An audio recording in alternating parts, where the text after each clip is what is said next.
Good morning my dear student. बेटा last lecture में हम लोगों ने स्पेक्ट्रम पे चर्चा की थी। उसमें स्पेक्ट्रम क्या होता है, जैसे कोई व्हाइट लाइट बेटा जब प्रिज्म से पास होती है, ठीक है, तो वो स्प्लिट हो जाती है 7 कलर्स में, ठीक है ना। तो ये मैं तुमको बताया था कि स्पेक्ट्रम बेसिकली क्या होता है कि ऐसा फिनोमिना होता है जब किसी व्हाइट लाइट को पास किया जाता है तो वो स्प्लिट हो जाती है डिफरेंट डिफरेंट कलर्स में, ठीक है ना। इसको क्या कहा जाता है बेटा, बोलो। स्पेक्ट्रम कहा जाता है जो फोटोग्राफिक प्लेट पे जो स्पेक्ट्रम प्राप्त होता है उसको क्या बोले जाएंगे, स्पेक्ट्रम बोला जाएगा, ठीक है।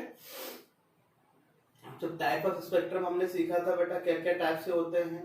एक होता है एडजर्सन स्पेक्ट्रम, एक एमिशन होता है। एमिशन में क्या होता है बेटा, लाइन होता है और बैंड स्पेक्ट्रम होता है, लाइन स्पेक्ट्रम होता है, कॉन्टिन्यूअस डिसकॉन्टिन्यूअस स्पेक्ट्रम होता है।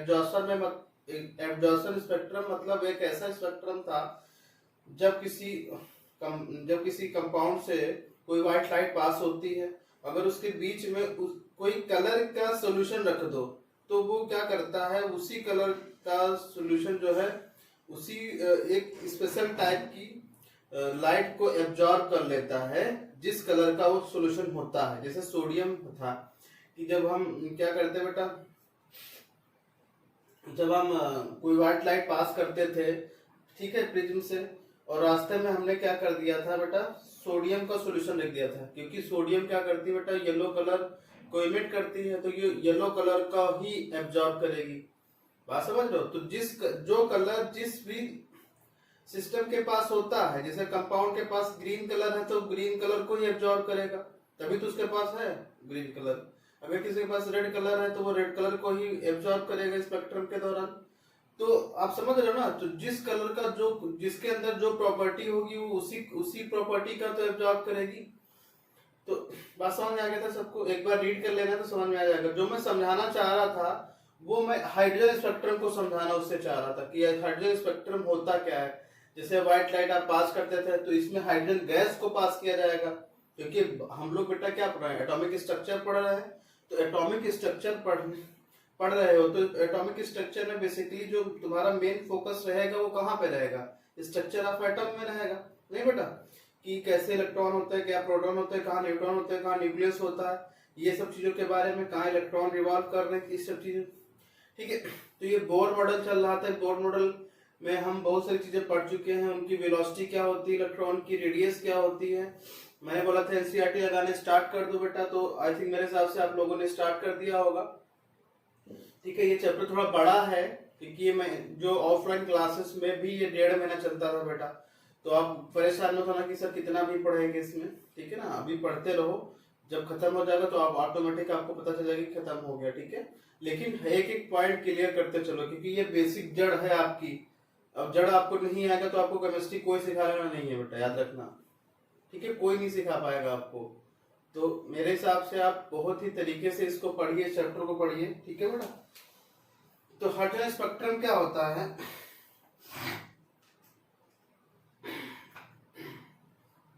देखो बेटा, पहला point,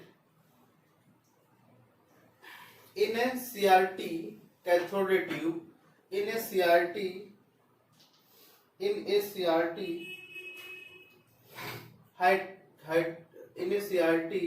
hydrogen gas is filled. In a CRT, hydrogen gas is filled.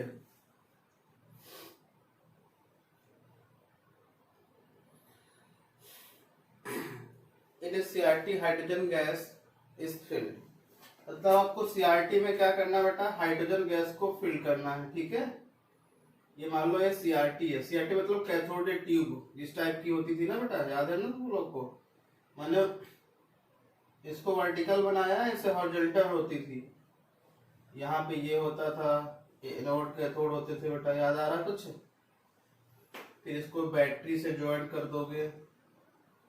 यहाँ पे हम कोई की लगा दे रहे हैं, ठीक है ना, स्विच लगा दे रहे हैं, और इसको बैटरी से पॉजिटिव कैथोड है तो इसको नेगेटिव कर देंगे, इसको पॉजिटिव कर देंगे, ठीक है, ओके बेटा। अब पूरा चीजें होंगी, ये सीआरटी है मान लो, ठीक है। अब यहाँ पे हाइड्रोजन गैस भर दिया जाएगा, hydrogen gas, H2 gas, H2 gas, H2 gas, ठीक है। और ये है नेगेटिव प्लेट, ये है क्या बेटा, पॉजिटिव प्लेट, ठीक है। और ये नेगेटिव प्लेट, ये पॉजिटिव प्लेट, ये तो आप लोग जानते ही हो कैथोड है। ये क्या है बेटा, एनोड है। तो जब क्या होगा बेटा, इससे जब आप स्विच को ऑन कर दोगे, स्विच ऑन कर दो मतलब इसको यहाँ पे रख दोगे इस पे, तो क्या होगा, ये यहाँ पे क्या होगा बेटा, बोलो, हाइड्रोजन गैस आयोनाइज हो जाएगी और ये रेस इसे, यानी कि ये ग्लो करने लगेगा। अगर ये ग्लास का बना है तो ये ट्यूब पूरा ग्लो करने से, जैसे ट्यूबलाइट ग्लो नहीं करती है वैसे ये भी ग्लो करने लगेगी, जलने लगेगी, ठीक है ना। तो क्या होगा, उस लाइट को आप क्या करोगे, जो ग्लो करेगी वो लाइट इमिट करेगी, बोलो बेटा, लाइट इमिट करेगी बेटा। तो उस लाइट को क्या करोगे, उस प्रिज्म से पास कर दोगे बेटा, ठीक है ना। अब प्रिज्म से पास करोगे तो क्या होगा बेटा, बोलो, तो ये लाइट जो है स्प्लिट हो जाएगी लाइंस में, क्या हो जाएगी, लाइंस में स्प्लिट हो जाएगी, ठीक है। अब जब इसको फोटोग्राफिक प्लेट पे जब रिसीव किया गया तो कुछ इस टाइप की जो थी, जब ये फोटोग्राफिक प्लेट पे रिसीव किया गया तो कुछ इस टाइप की जो है बैंड मिली, क्या, जैसे ये मान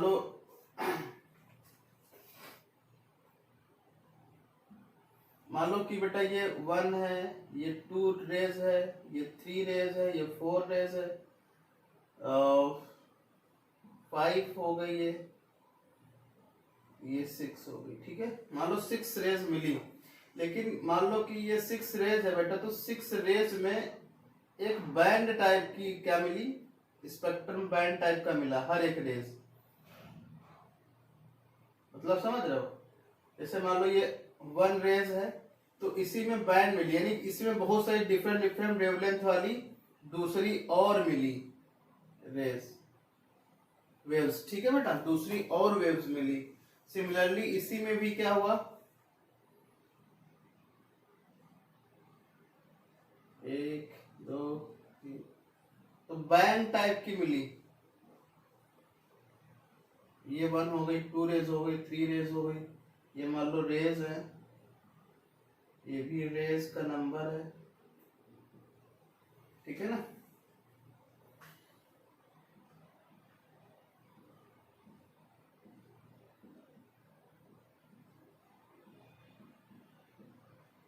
ठीक है, 4 5 और एक बना लो,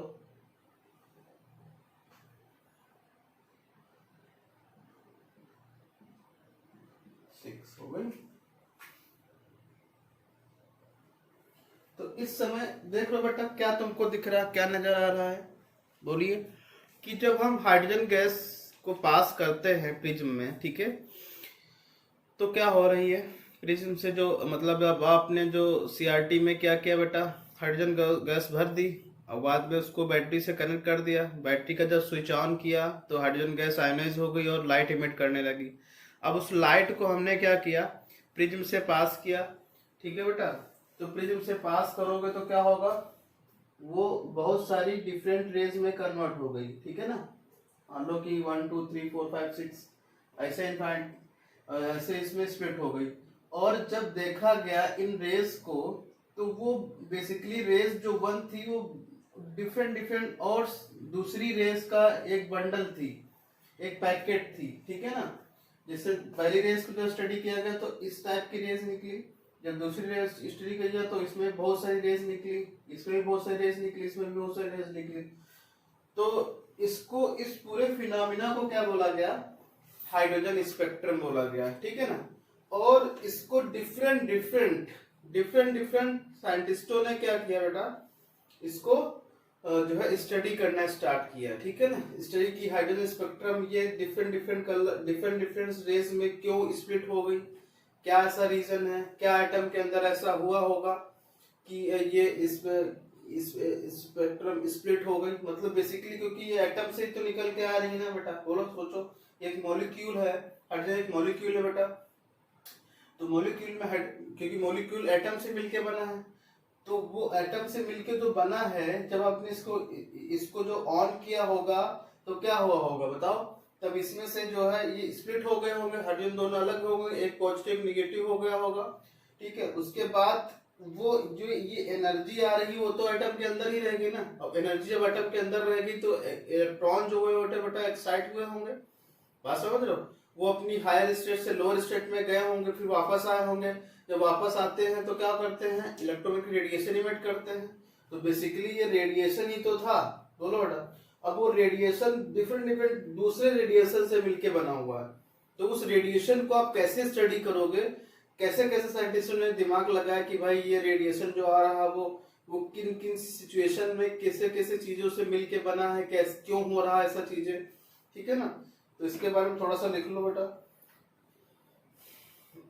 the emission hydrogen spectrum, the emission hydrogen spectrum, emission मतलब जो इमिट हो रहा है ना, एब्जॉर्प्शन और एमिशन दो होते थे स्पेक्ट्रम, वैसे ही एमिशन हाइड्रोजन स्पेक्ट्रम होता था। लिखो the emission hydrogen spectrum which also known as line spectrum, band spectrum, discontinuous spectrum. देखो बेटा एमिशन होगा ही, लाइन स्पेक्ट्रम भी होगा, और लाइन हर एक लाइन डिफरेंट दूसरी लाइन से का बंडल है बेसिक, तो इसको बैंड स्पेक्ट्रम भी बोलेंगे। और ये डिसकंटिन्यूअस है ना, लगातार तो है नहीं कि एक के बाद दूसरी आ गई, डिसकंटिन्यूअस है ना, तो इस स्पेक्ट्रम को डिसकंटिन्यूअस स्पेक्ट्रम ही बोलेंगे, ठीक है बेटा। इसमें लिखो व्हेन हाइड्रोजन गैस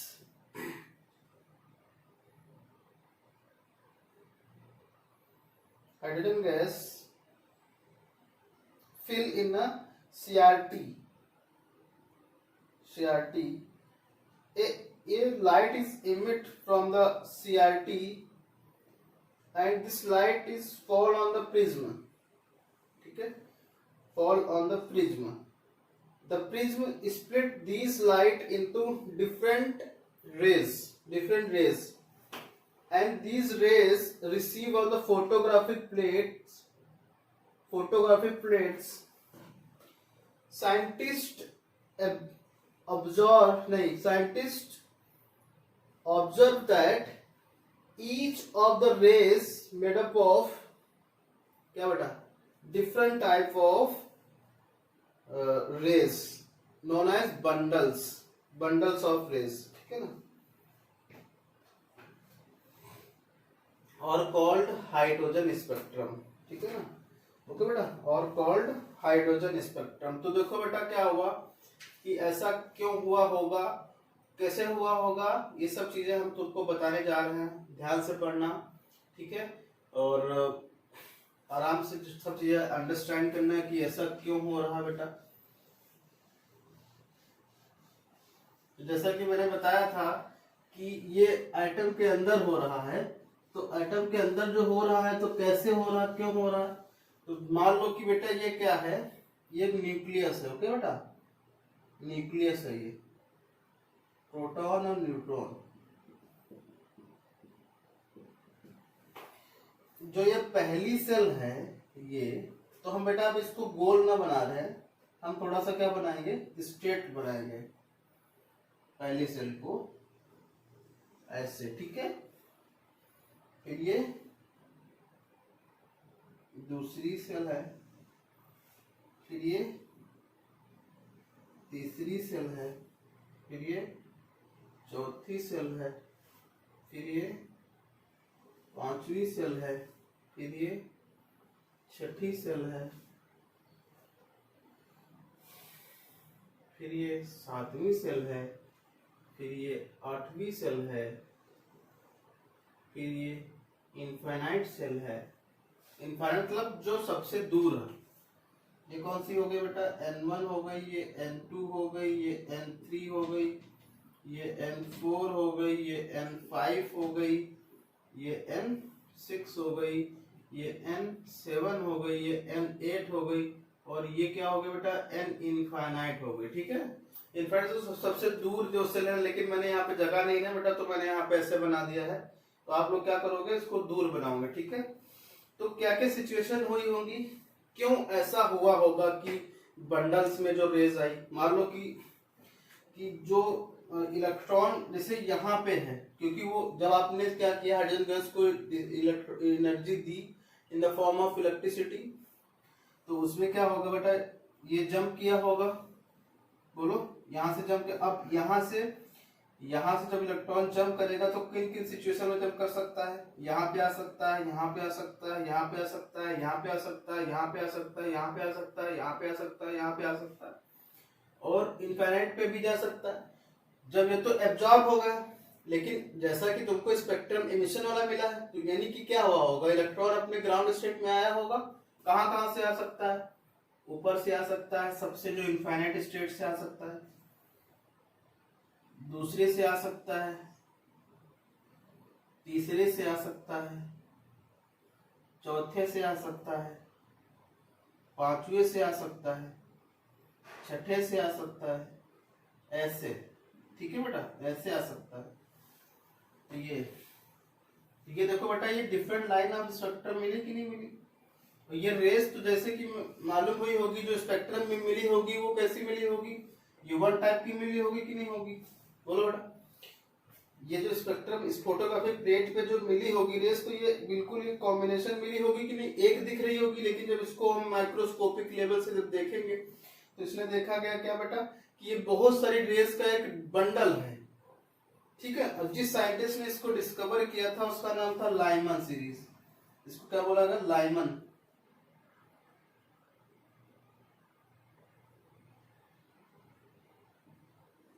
लाइमन ने बेटा स्टडी किया था, इसीलिए लाइमन सीरीज बोला गया इसको, लाइमन सीरीज, ठीक है, ओके। अब देखो दूसरे जो साइंटिस्ट थे उन्होंने क्या किया, जो दूसरी रेस थी वो देखो, ये N1 में आ सकता है, अब यहां से N2 में भी तो आ सकता है ना बेटा, 1 2 3 4 5 6, कहां कहां से आ सकता है, ये N2 है तो इनफाइनाइट से आ सकता है, 7 8 से आ सकता है, 7 से आ सकता है, 6 से आ सकता है, 5 से आ सकता है, 4 से आ सकता है, 3rd से आ सकता है, ठीक है ना। तो इस सीरीज को क्या बोला जाएगा बेटा, बोलो, इस सीरीज को हम लोग बोलेंगे बामर सीरीज,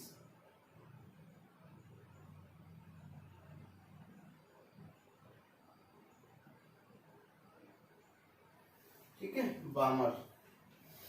अब क्या कर सकते हैं बेटा, ये तो बामर सीरीज कहां से स्टार्ट हो रही है, देखो N2 से, बामर सीरीज कहां से स्टार्ट हो रही है, N2 से, ये कहां से स्टार्ट हो रही है, लाइमन N1 से। तो अगर बामर सीरीज पूछा जा रहा है तो आप स्टार्ट कहां से करोगे, N2 से, और लाइमन सीरीज से पूछा N1 से स्टार्ट करोगे। फिर इसके बाद जो नेक्स्ट सीरीज आई बेटा, वो पास्टन की आई, वो कहाँ पे आ जाएगी बताओ, ये 3rd में आ जाएगी। तो कहाँ कहाँ आ सकता है, आप 3rd में आ सकते हो इनफाइनाइट से, 7 से भी 3rd में आ सकते हो, इसमें भी 3rd में आ सकते हो, इससे भी 3rd में आ सकते हो, ठीक है ना। ये कौन सी है बेटा बताइए, लाइमन है ये, पास्टन साइंटिस्ट से उन्होंने डिस्कवर किया, पास्टन। और फिर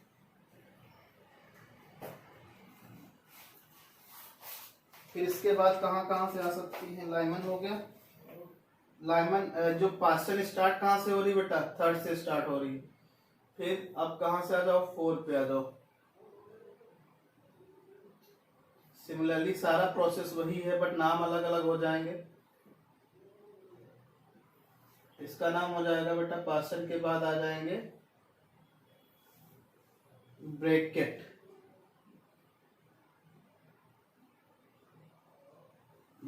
ठीक है ना। ब्रैकेट साइंटिस्ट हैं, इसको ब्रैकेट सीरीज बोलेंगे, लाइमन बामर पास्टन ब्रैकेट, ठीक है ना। इसको और सब बढ़ा लो की जरूरत पड़ेगी अभी। अब ये ब्रैकेट स्टार्ट कहाँ से होता है बेटा, 4 से स्टार्ट होता है, ब्रैकेट 4, ठीक है। अब आप कहाँ स्टार्ट कर सकते हो, ब्रैकेट हो गया, अब कहाँ पे आ जाएगा, 4 पे आ जाएगा, 5 पे आएगा, 1 2 3 4 5। इसको पीफन बोलते हैं, पीफन सीरीज। पीफन साइंटिस्ट थे, उन्होंने डिस्कवर किया था, तो सीरीज को क्या बोला जाएगा, पीफन।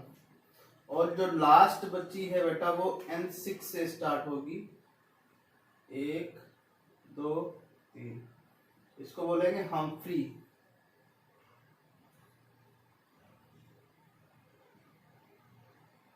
ठीक है ना, हम्फ्री सीरीज। तो लाइमन, बामर, पार्सन, ब्रैकेट, पीफन और हम्फ्री सीरीज। तो ये जो रीजन है ये है बेटा ultraviolet region, UV. UV region में लाई करेगी ये, ओके बेटा, यूवी रीजन में लाई करेगी। और जो बामर सीरीज होती है बेटा वो विजिबल रीजन में लाई करती है, विजिबल रीजन।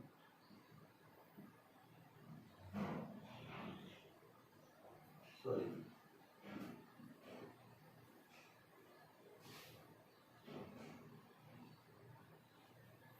और ये सारा इंफ्रारेड रीजन में लाई करता है।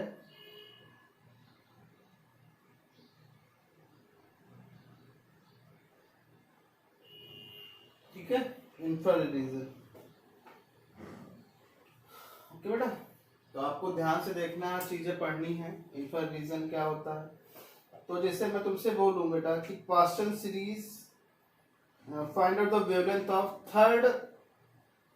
Third line of partial series, third line of partial series. तो जो स्टार्ट आपको करना है वो कहां से करना है बेटा, बोलो।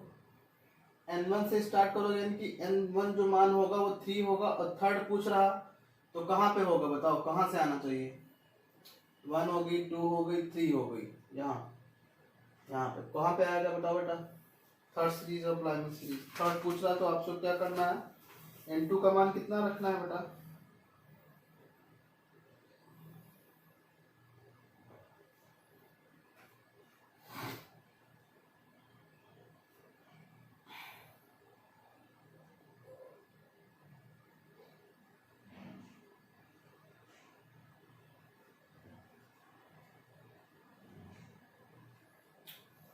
अब देखो बेटा क्या करना है। जैसे आपसे पूछा जा रहा है कि find the wavelength of third line of partial series, तो थर्ड लाइन पार्शियल सीरीज पूछ रहा है, तो क्या करोगे, N1 का मान तो आप थर्ड ही रखोगे, बट N2 का मान थर्ड में 3 जोड़ दोगे, 6 हो जाएगा। ठीक है ना, जोड़ना पड़ता है, याद रखना, जितना पूछ रहा है उसमें N1 में उतना डिजिट पूछ लो। जैसे मैं तुमसे पूछूं 4 लाइन ऑफ पार्शियल सीरीज, तो 4 में क्या करोगे, N1 तो थर्ड स्टार्ट ही करोगे, और N2 का मान 4 तो 7 हो जाएगा। ठीक है ना, और इसका फार्मूला तो आप लोग जानते ही हो, कौन सा होता है, बोलो, N1 N2 वाला, जानते हो नहीं जानते हो बेटा, बोलो। 1/λ इक्वल टू क्या होता है,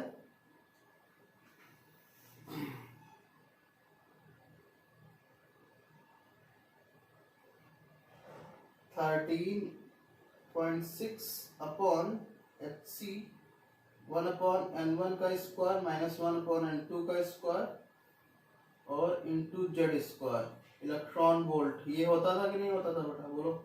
अब जेड का मान तो 1 होगा क्योंकि हाइड्रोजन एटम है, जेड बराबर 1 ड्यू टू हाइड्रोजन एटम। तो क्या हो जाएगा बेटा, बोलो। तो 1/λ is equal to 13.6/hc 1/n1 square minus 1/n2 square electron volt. ठीक है, अब ये मान रेडबर्ट ने निकाला था बेटा, तो रेडबर्ट कांस्टेंट भी लिख सकते हो इसकी जगह पे, 1/λ यहाँ पे लिख सकते हो,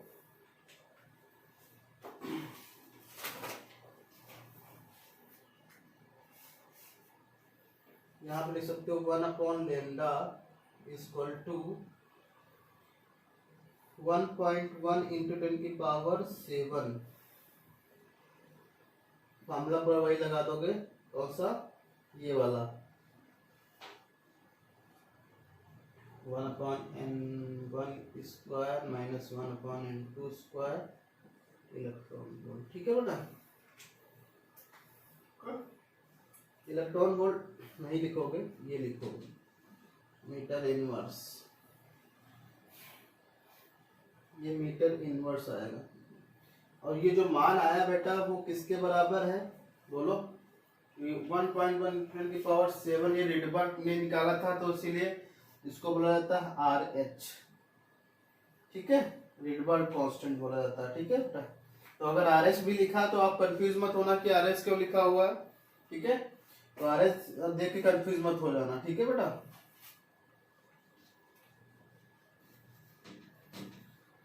तो ये RH है। RH किसके बराबर होता था बताओ बेटा? RH आपने किसकी जगह पे रखा है?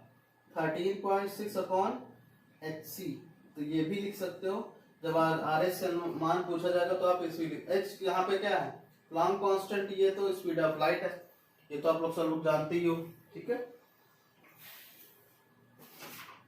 तो अगर अब तुझसे पूछा जाए बेटा calculate the lambda of photon emitted from second line of Balmer series in hydrogen spectrum। Second line of Balmer series, तो second line Balmer series start कहां से हो रही? N1 2 से स्टार्ट हो रही, सेकेंड मतलब दो जोड़ दो और तो 4 हो गया। बात समझ रहे? तो फॉर्मूला रख दोगे 1/λ इक्वल टू 1.1 × 10⁻⁷ N1 2 रख दोगे और N2 कितना रखोगे? 4। जैसे मैं तुमसे बोलूं कि find out the third line of partial series, तो पार्शियल सीरीज थर्ड लाइन पूछ रहा है, तो N1 तो 3 हो जाएगा क्योंकि 3 से पार्शियल स्टार्ट होती है, और N2 क्या हो जाएगा? 3 में 3 और जोड़ दो 6, तो N2 3 हो जाएगा। फॉर्मूला तो आपको पता ही है।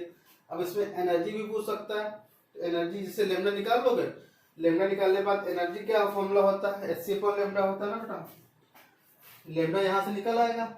एनर्जी पूछ रहा है तो एनर्जी बराबर होता है HC/λ।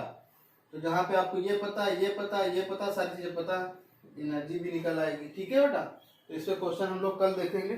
ठीक है, ओके, चलो।